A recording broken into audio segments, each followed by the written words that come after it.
You guys, I'm so excited about this episode. I have with me a guest, Nadine Krill. If you are on TikTok, you may have her on your For You page. I hope so.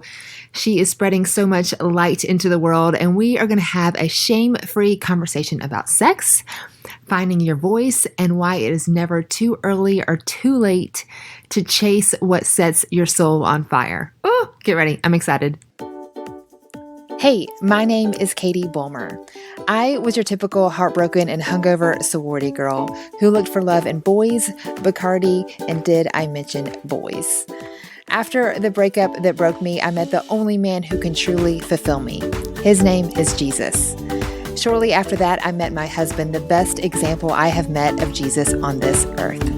Today, I have never been more sure I am right where I'm supposed to be, on a mission to help today's young women find their life calling, stop dating dirtbags, and basically just be who I needed when I was younger. I've been called a big sis, an adopted mom, or my favorite title, a cool aunt. But however you think of me, get ready to be challenged and encouraged. This is the Truth for Your 20s podcast.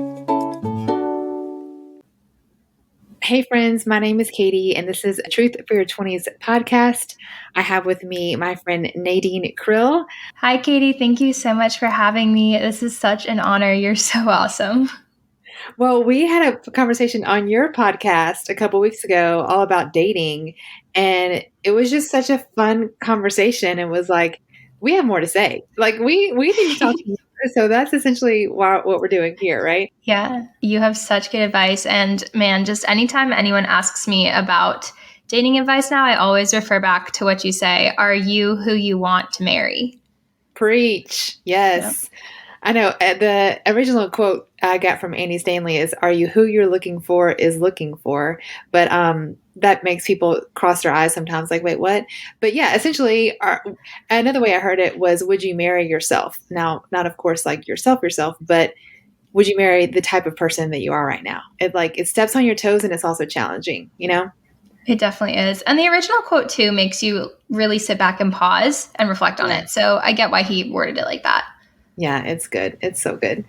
Yeah. But anyways, tell everyone a little bit about what you're doing now, and then we'll talk about how you got there. Yeah, so my name's Nadine, like Katie said, and I am 22, living right outside DC in Northern Virginia. I am a senior at George Mason. Thank goodness, this is my last semester of undergrad. And right now I have a few different, at first I called them passion projects, but now I feel like this is more where God is leading me. So in the social media ministry kind of pathway. So I have a podcast, a YouTube channel, my TikTok, and then my Instagram are my main forms of communication with all that. And you're busy with those things. You're like firing out some content, girl. Yeah, I am. I also was working almost full-time last semester and for the past few months. So that job has ended so I can focus on school and the social media ministry. And then I'm also doing an internship with Ashley from the Honey Scoop, which is awesome. Oh, I didn't know that. Yay. Mm-hmm. Ashley was on our podcast as well. I'll have to look back on what episode number, but I loved having her on. She's so fun. I just genuinely enjoy being honestly in front of a camera now, because that was something I had an issue with for a long time, was being comfortable with the voice that God gave me and who God made me to be, because I was just really insecure, I think, growing up as a dancer and all of that. And I was just really insecure with the physical side of me more so than my brain, if that makes sense. Oh, we're going to have to unpack that. I think that you just touched on so many people's pain points, and okay, we're going to have to unpack that. But tell me how you got to be doing what you're doing now. You mentioned you were a dancer, so tell me your background. Yeah, so I grew up going to Catholic church for the first 7 years of my life. And then my family moved over to a non-denominational church. And I grew up in that one, went on mission trips, was involved in the children's ministry, all of that good stuff. And then, life happens, middle school, high school. I did not have that firm foundation in God because I knew of him, but I didn't really have that personal relationship through Jesus. And so I allowed myself to fall into some sticky situations and just really fall away from God My parents got a divorce when I was in my last few years of high school, first few years of college, because in Virginia it legally takes a year. So that was pretty difficult. But then I went across the country to school for my first 2 years. I was like partying, trying to numb the pain with all of that. And then eventually I found my way back to God slowly but surely when I came back to Virginia. And then I got into a toxic relationship because I was still trying to find my worth in boys and God. You can't do both, by the way. I've tried. And then when that blew up in my face, I started to just, I guess, like make my way slowly back to God. I feel like a lot of times we envision like this genie moment where God snaps his fingers and everything magically changes. But for me, it was about a year-long process where God had to really refine me until I remember it was July 4th weekend this past summer where I said, okay, God, I'm done. I need you to destroy this thing in my life with fire. So I only want you. And that sin in my life that was really separating me from God was validation in guys. I think my genie moment was in July, but it took a long time to get there. Yes, I have so many questions. This is so good. Worth in boys, not in Jesus. That is everything. That is what I talk about all the time. That is what I did too. The lie of Cinderella, a glass slipper and a handsome guy is all I need for all of my tomorrows to be filled with rainbows and sunshine. But essentially I'm asking another flawed human being to fix me, to complete me. And that is untrue and unfair. And I learned that the hard way. It sounds like you did too. Mm-hmm. Walk me through your experience. I'm just going to preface this by saying I had been in some situations where, like there was a lot of alcohol involved and like it wasn't necessarily consensual with some things that happened to me. So the way I dealt with that was I would try to hook up with as many guys as I can because I couldn't control that one situation. So I was like, oh, I can control this. And I think that's something that we don't talk about a lot is what happens on the other spectrum of when you go through sexual assault or something like that. I was just trying to like figure out my worth and my validation in that. And when I got into my toxic relationship, I think it was like 2 or 3 years ago, I just was not in a healthy space. And I think we can often like blame toxic relationships on one other person, but it takes two to be in that situation. And it really takes two to walk away from it as well. And so while I walked away from that one guy that I was in that really toxic relationship with, I still was trying to find my validation in dating apps and all of this and like whatever guy would give me attention until I finally had to sit alone in quarantine and God was like, okay, what's up? Like, what's going on with your heart? Why do you not think that you have value? Because I made you. So no matter what, you do have value. I was involved with a guy from my church. And then I remember on that July 4th weekend, my pastor was saying something about how, repentance includes asking God to destroy that sin that's separating you from him with fire. And I was like, okay, God, you know what? Fine. I'm going to pray this. I don't know that I necessarily believe it. I think I'm fine. I think I can live half trying to find my validation in whatever boy of the month I'm with and also with you. And then God did something really funny. People say he doesn't have a sense of humor, but I think he does because this guy texted me and he was like, hey, by the way, I downloaded Tinder, so this is going to need to stop. First of all, Tinder in a pandemic, off the bat, problematic. Secondly, like the fact that the Tinder app icon is fire, I was like, okay, God, you have a sense of humor. Fine. Oh I'm all in. So wait, he says, I'm downloading Tinder, so we're done. Like he just wants to go like hook up or something? Yeah. What? Okay. Like, Thank you. What the heck? Okay, fire. There you go. Boom. Yep. Oh my gosh. Okay, sorry. Keep going. No, you're good. And so obviously I was upset about this. I'm laughing about it now, but I was not then, but that's what really just launched back into my relationship with God. I was like, clearly I can't do both of this. That was when I said, okay, I am no longer using my body to find my worth. I am going to find my worth in God. And that's it. Oh, put it on a billboard. Yes. Oh my gosh. Okay. There's so much to unpack here. And this is a important conversation. Mm-hmm. And, you walked that road. You have looked for validation in boys. And this is so common. And I was that girl too. And so many girls are convinced or maybe searching or whatever it may be okay, but if the right guy says I'm pretty, or if I work harder to be prettier, or work harder to be more liked, or whatever it may be, and get the most likes on the apps and Hmm. Instagrams or whatever, then maybe I will be happy. Then maybe I will be fulfilled. And I don't know, the most prettiest, the most liked, the most popular, which is so interesting if you think about it, right? Look at celebrities, the Yeah. millions of dollars, the fans, the everything. A lot of them are suicidal. Hmm. So Yeah. that if that's our example, then clearly we're missing something. So your experience is, forgive me for saying it this way, but this was my Yeah. experience and what I heard, like trading a part of my body for love. Maybe if I give this, they will love me. Is that what I'm understanding? That's absolutely true. I was doing things for love instead of from love because my entire life I thought I had to earn my place. Like I never felt like I actually belonged or I was worth it, even when, I was younger going to church because I didn't have that actual relationship with God. And I think that's a lie that we're sold that we have to do something in order to be validated. Like I was listening to your episode from January 25th, where you were talking about marketing and all of that and how it's just a lie that's sold. And so we assume that it's correct because we don't dig deeper.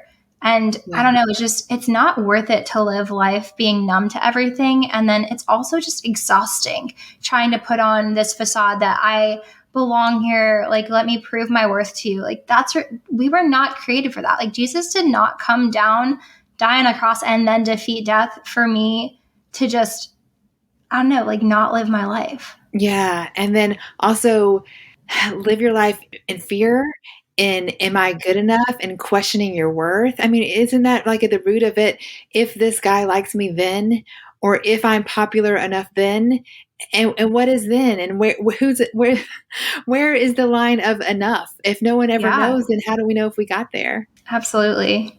Yeah, it's just chasing nothing. Yeah. Okay, so you're chasing nothing, and then what? And then I don't know, I just got so exhausted of all of that. And I was like, there has to be something better. And what honestly I think we miss out on a lot, like I was saying earlier, we expect like this just one moment thing, we come back to God. Like he's not a genie, he's our good father. And I don't know, like any relationship, it's not going to be perfect and it's definitely not going to be strong right off the bat, which is why you have to spend time and like get to know someone slowly. And I think that's a sign of a healthy relationship too, is like instead of it being all this like, we hear all the time, oh, young Christians are on fire for Jesus, but then it, fizzles out after like a few months or a year or so. And like how to keep that fire going because it is important to, rekindle the fire. And for me, what it was that got me coming back to God was honestly, I was just like so sad after my breakup that I could only listen to worship music and sermons. Like that was it. Otherwise, I would start to cry. So that was a little seed that was planted. And then with that breakup, too, all of my friendships just fell away because they were mostly from this relationship, or like I also wasn't in a healthy space. So I didn't have stronger friendships outside of that relationship, which I think is a pretty big sign of a toxic relationship if you don't have friends that are separate from both of you when you're younger and just dating. Like, I don't know about marriage. Like, I haven't been there yet, but I'm assuming it's kind of probably around the same thing. Like, your friends should be able to see what's going on and like have a heart to heart with you. Yeah, for sure. I developed this quiz, how to know if you should let him go. And when I was developing it, I put out on like Instagram, what do you think are some red flags, Instagram world, and that Mm-hmm. was something that came up a lot, is if they are so controlling that you don't have a life outside of them, or they, dictate your every move. And I'm like, yeah, I could see that being a problem. Yeah. And sometimes it's subtle, right? Like calling your friends weird or just like little subtle jabs at your close friends too. So then you're slowly like, well, maybe they are because I so value this relationship that I'm just going to take stock in everything that they say, which newsflash, don't do that. I hope you are loving this conversation as much as I am, but I want to let you know real quick, I have a dating plan.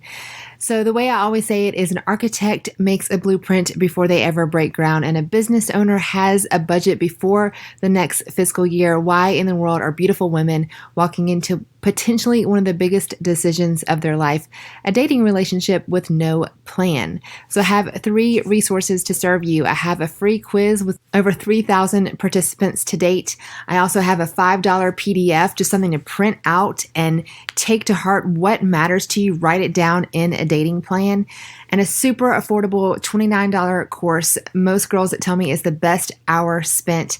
We invest in so much when it comes to our health, our beauty, our education, but what about relationships? Taking time to learn what matters to you in a dating relationship by making a dating plan. You can find all the info at my link in bio on my Instagram or heading to my website at katiebulmer.life.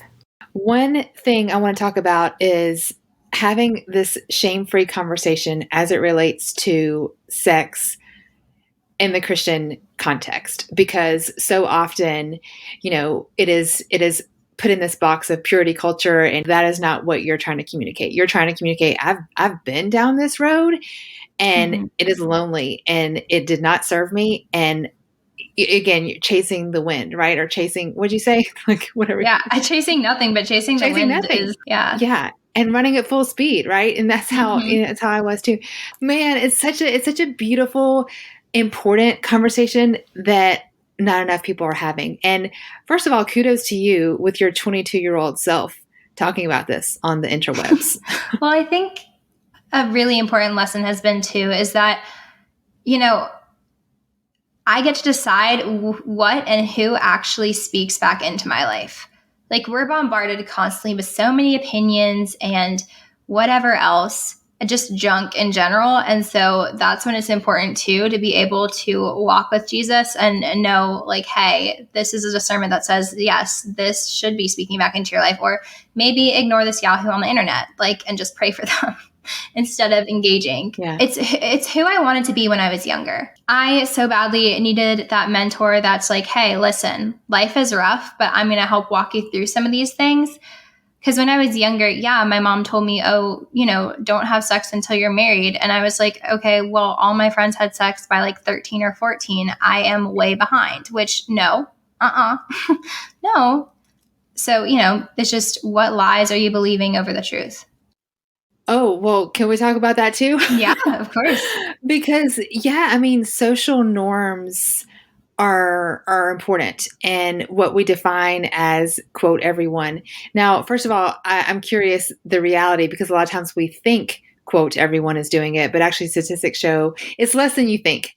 So it's not everyone as it seems. But did you really think, how did you navigate that as a 13, 14 and older high schooler student? Well, how did I navigate it? Well, I was very much finding my validation in other people still, what they thought of me, all of that. And because I was super insecure, I wanted a boyfriend so badly. And my friend group that I was around, genuinely, I think at least 3 or 4 of the girls, and this was a small high school, right? It was, my graduating class was around 130 kids.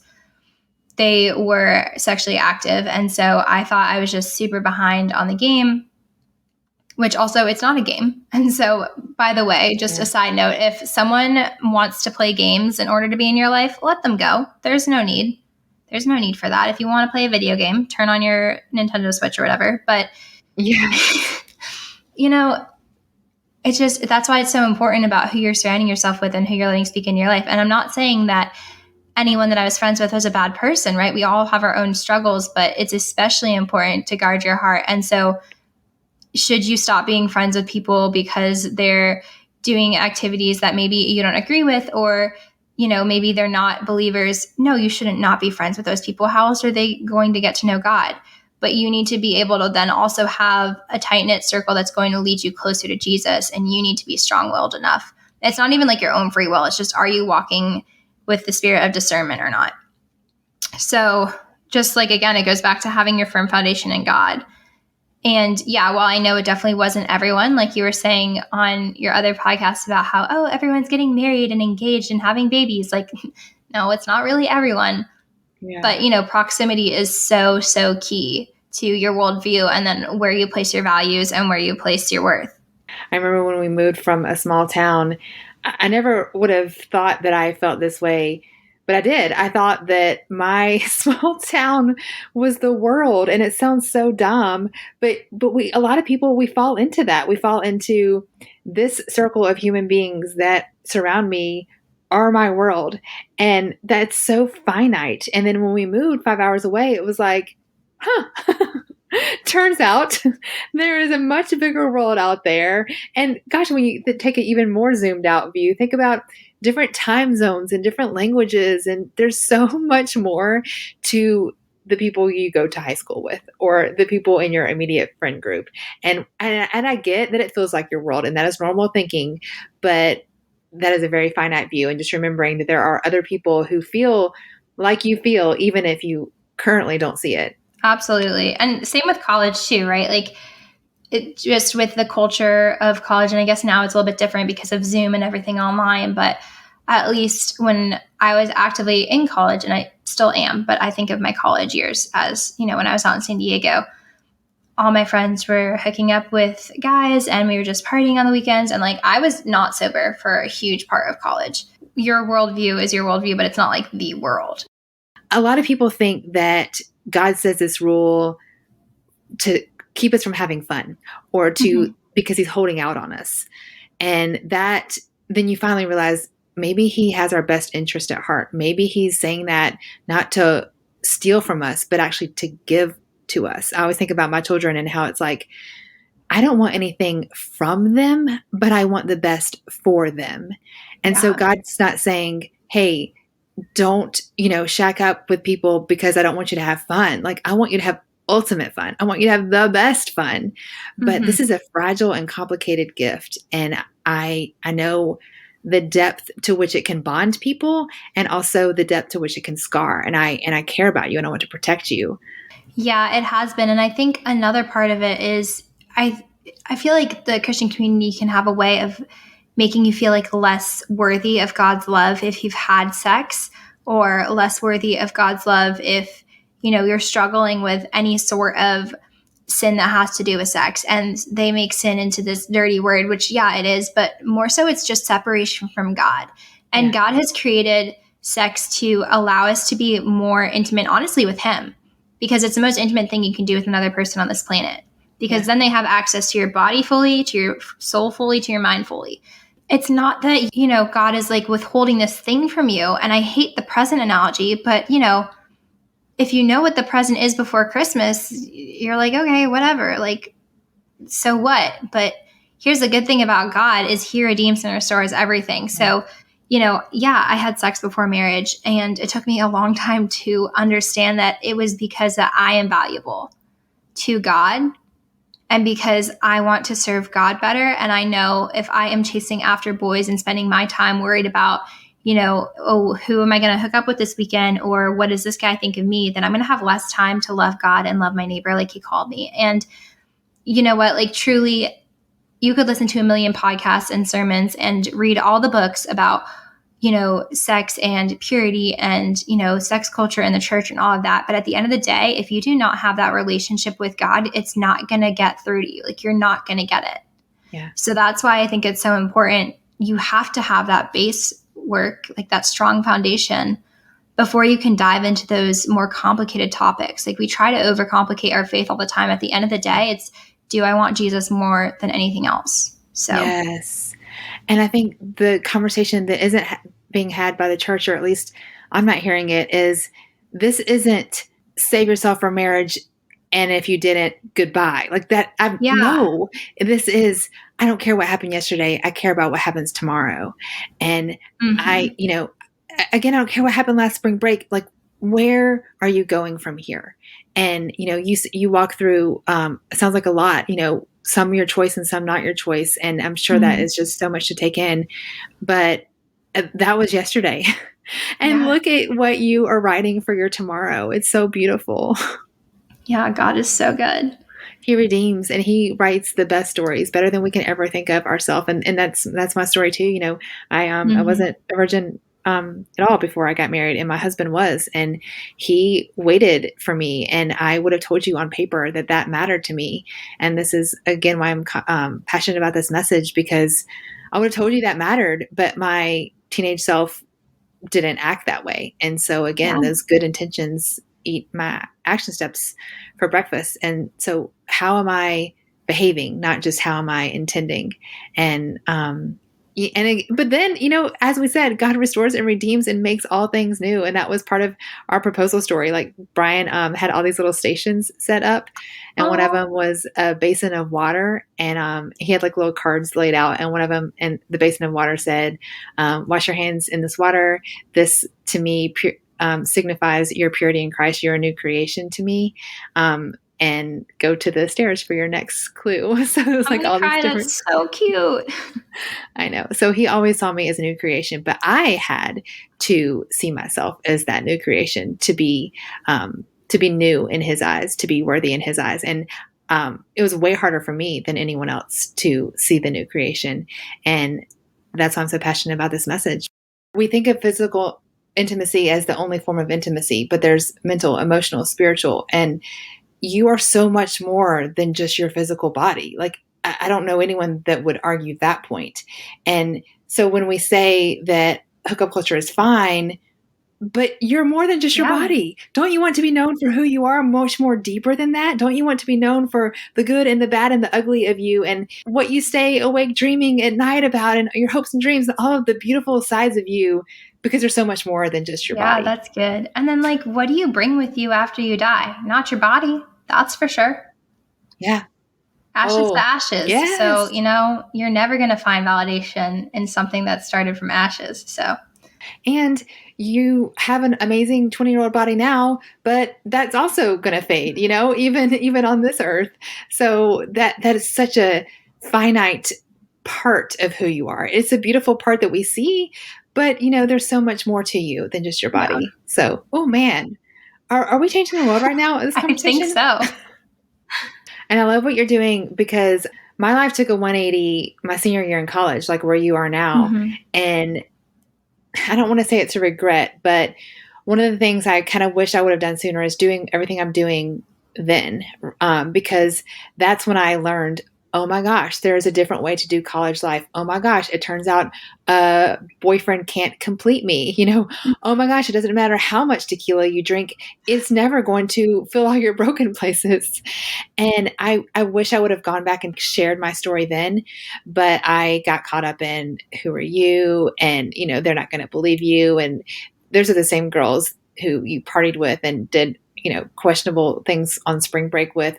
So you said this in the Mm-hmm. beginning, but I'd love for you to unpack you finding your voice, because that's a huge deal on what you're doing right now, and so many women, especially young women, struggle with that. Yeah, so I think it's a lot of different things. Growing up, I still have ADHD, but it was undiagnosed. And in girls, it presents as you're just really social and outgoing and you don't stop talking. So I'd always get in trouble for talking too much. Teachers would move me around. It literally didn't matter who I was next to. I would find a reason to talk to the person next to me. Over the years, I started to just stop using my voice because it's like, well, I don't like the reaction I get when I do use it.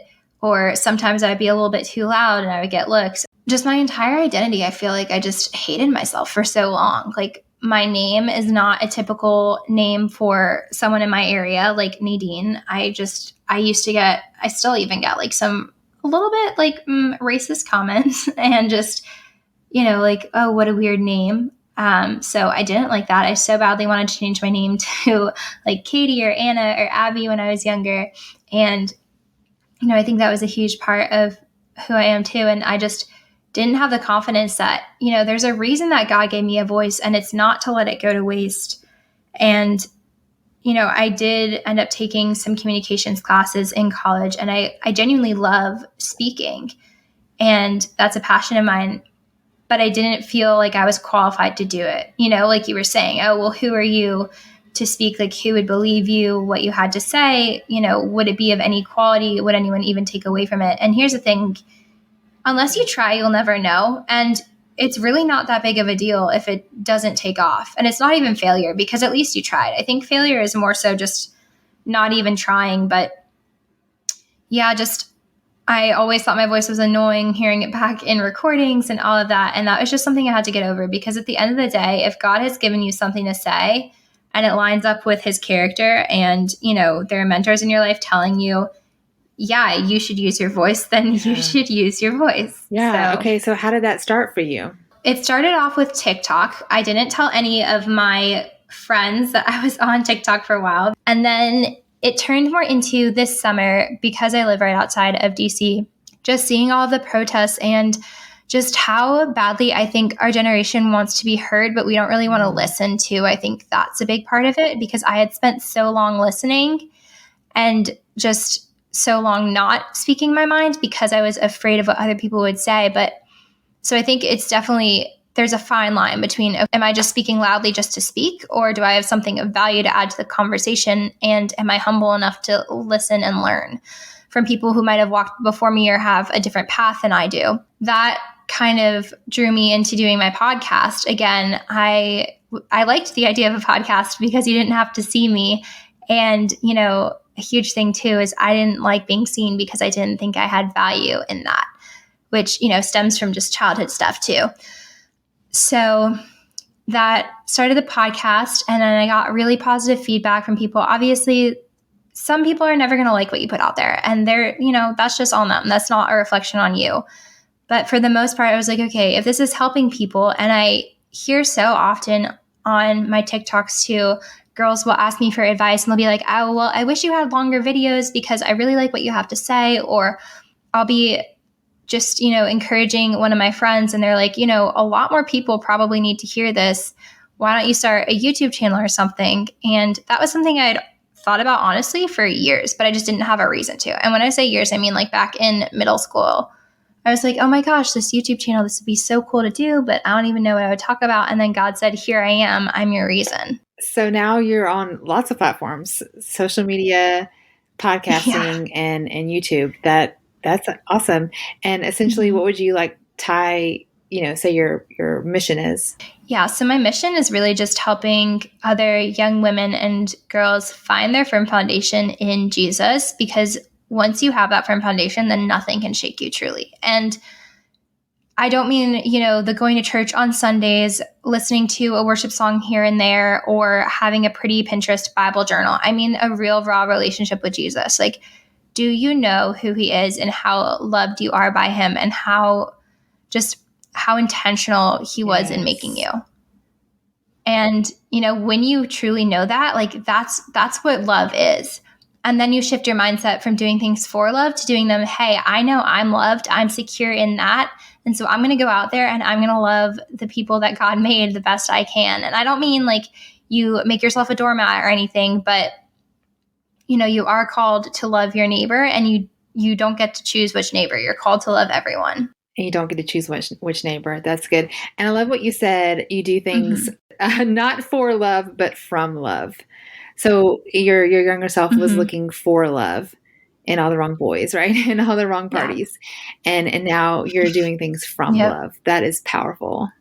With social media too, it can be really easy to get sucked into that validation. So a huge thing that I'm learning right now is discipline with that, because I'm looking more into creating that ministry and making it kind of my job at this point, which has helped me overcome that hurdle of validation and like how many likes I'm getting and all of that. So that has really helped me to look at it and create, okay, I'm going to be on Instagram from this hour to this hour today, and that's it. Like yesterday, I didn't reach my 1 hour on Instagram until like 11 p.m., which honestly, I shouldn't even been on my phone at that point. But, you know, discipline is a huge part of actually wanting to grow. Yes. Because you can say you want to grow and then just not act on it. Preach. I always say action steps eat good intentions for breakfast. That's so good. You know, you can say you want to grow in your relationship with faith. Cool.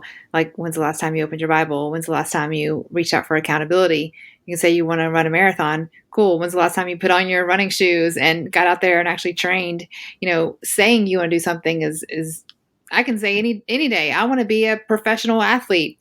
Great, but not going to happen right now, you know? Yeah. So there's so many things. That's just lip service, but your action steps are what matters. Yeah, for sure. okay, to the girl listening who's like, well, this sounds interesting, but Nadine, you're beautiful and you have a compelling story. I'm just a regular girl and I don't think I have anything to say. Like, what would you say to her? You're not just a regular girl. You are made in the image of God, right? It says in Genesis, I believe it's chapter 1, verse 27, he made man and woman in his image. And to the second piece, okay, you know what? Your ministry is right where you are. So maybe your ministry is just loving yourself like God loves you. And then you'll learn to be able to love your mom a little bit better, or your roommate, or your little brother, or your older sister, or your coworker even, or maybe that annoying kid in your Zoom lecture, right? Like you just have to love people right where they are. And if God is giving you a voice, start small. Like it's very rare that someone just has a huge ending. And, you know, if you want to think about it, think of Moses, right? He didn't want to use his voice. And God had to keep on coming back to him being like, why won't you use this? Like, fine, I'll give you this resource and this resource. And it would have been just so much easier if Moses had just said yes from the beginning. I mean, obviously there were lessons in that and we can learn from it today still. But man, just say yes. And even if you don't fully believe that God's going to move in your life, pray it, because he answers those prayers whether or not you fully believe them. And you're going to start walking in those promises that God has for you, which are good and yes and amen in Jesus. I'm so glad you said Moses, because I wrote this down in my notes to go over and I almost forgot. And this is like, oh my gosh. Okay. This is so good. So this is probably 2 years ago and I heard this message and it like freaking rocked my world. And I feel like you are such a living testament to this, and it's going to rock someone else's world too. Okay. So the story of Moses, before he parts the Red Sea, he's holding a staff, and essentially God's like, you know, he's looking at this sea, like imagine you looking at the ocean and God's like, yeah, once you get to the other side, and you're like, yeah, but there's an ocean, there's a big sea. So what's the plan here? And God's like, what's in your hand? And all that was in his hand was a staff. And with that staff, I'm going to cry. He parted the Red Sea. And when I heard that message, I was like, what's in my hand? The way that the message was delivered to me is that it was a girl sharing it. And she said, when I heard that message, I thought, in my hand is a pen. And she started writing thank you notes and encouraging letters just to people she knew. Like, I just want to let you know that I see in you, you know, a leader, and you are important to me. And she just started writing encouraging notes to people that she knew, which turned into a blog post, which turned into a ministry, and turned into all the incredible things she's doing now. And when I heard that, I was like, what's in my hand is a phone. Mm-hmm. And that phone has all the apps you can need to record yourself and empower a generation, like you said, like you're doing now. And holy cow, what can we do with what is in our hands? And that may mean a million different things for you. What's in your hand? And that's all you're responsible for. No one's asking anyone on the other end of this conversation to go and like start a nonprofit and save 9 million slaves or something. But what's in your hand? What's that next step? And that is what leads us to the incredible things from there. That's so good. And also, you know, I was listening to a great podcast with Noah Heron yesterday morning. He was saying, not everyone is called to be a leader. We're called to make disciples and be disciples. And so, you know, you don't need a huge platform. The point of the gospel is that Jesus came down to have a relationship with you and with me. And so if you can just have a relationship, and imagine if everyone who believed in and knew Jesus and loved him had that relationship that led one more person to Jesus, the world would be so much better. So, you know, just being intentional with everyone right in front of you and like slowing down, because our world is so fast paced. And just that one person. And so many people are saying, oh, well, I'll let the pastor do it. I'll let so-and-so do it. Mm-hmm. But you were the one in that relationship. You were the one with that voice. You were the one with that story that they need to hear and that needs to be shared. So you are just as qualified as anyone else. Absolutely. Nadine, I could talk to you for 3 more days, but I would love for you to share, if you could have coffee with your 20-year-old self, what would you say? Okay, yeah. If I could have coffee with my 20-year-old self, I would honestly ask her, like, girl, what are you doing? Like, why are you doing this? And then I would say to her, you need to figure it out.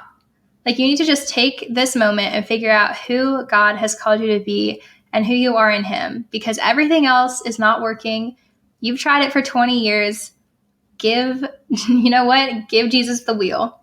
Oh my gosh, I love that. Yeah, so often we think we got this and we don't need help and we can do it on our own. And that's adorable. I think of how just being a mom, and my kids, especially when they're younger, like, I can do this all by myself. Like my 2-year-old niece, we were trying to convince her to take a nap one time and she was determined, no, I'm not going to take a nap. And they're like, well, if you don't take a nap, you can't go swimming. She's like, that's fine. I'll just stay here by myself. Yeah, that's a great idea. A 2-year-old staying at the house by themselves. Sure. What could go wrong? Yep. But that's how we are sometimes. We're like, nope, I got this. And I often think that, God's like a good father, like, oh, look at that. Katie thought she could do it all by herself again. That's so cute. Absolutely. Maybe we don't have all the answers. Maybe we are children who has a good father and he wants our best interest at heart. Amen. So, okay, give a shout out for your YouTube channel and podcast and all that good stuff. Okay, yeah. So if you want to find me on YouTube, this month in February, I'm doing a relation chips and dip series where we just dive into a few practical relationship questions that I've gotten on Instagram, that I've gotten a lot on TikTok, and I try to answer them as best I can, like a big sis chat. And on my podcast, you can search 414, like the Bible verse, Esther 4:14, on Spotify, Apple, wherever you might find podcasts. And it's a podcast geared towards helping 20-somethings, maybe a little bit younger, maybe a little bit older, but figure out where your passions and purpose align. And then all my other ats are at Nadine Krill for TikTok and Instagram. Yay! Thank you so much, Nadine, for being here. I love your voice. I love what you're doing. And I'm over here cheering you on, sister. Oh my goodness. Thank you so much. I love you so, so much, Katie. You're awesome. Everything I do started with having coffee dates with my younger friends. And this podcast, I like to imagine, is just that. You and I having a coffee date. And if it went by too quickly for anyone else besides just me, there are plenty more episodes to check out in the archive. So just scroll up, find a topic that suits your fancy, and give it a listen. If an episode made a difference in your life, take a screenshot, share it on social, give me a tag at Katie Bulmer Life so I can give you a big virtual hug. And leaving those reviews on iTunes is a chai tea latte to my soul to see your reviews. And thank you so much for each of you who keep coming back week after week and getting some truths for your 20s.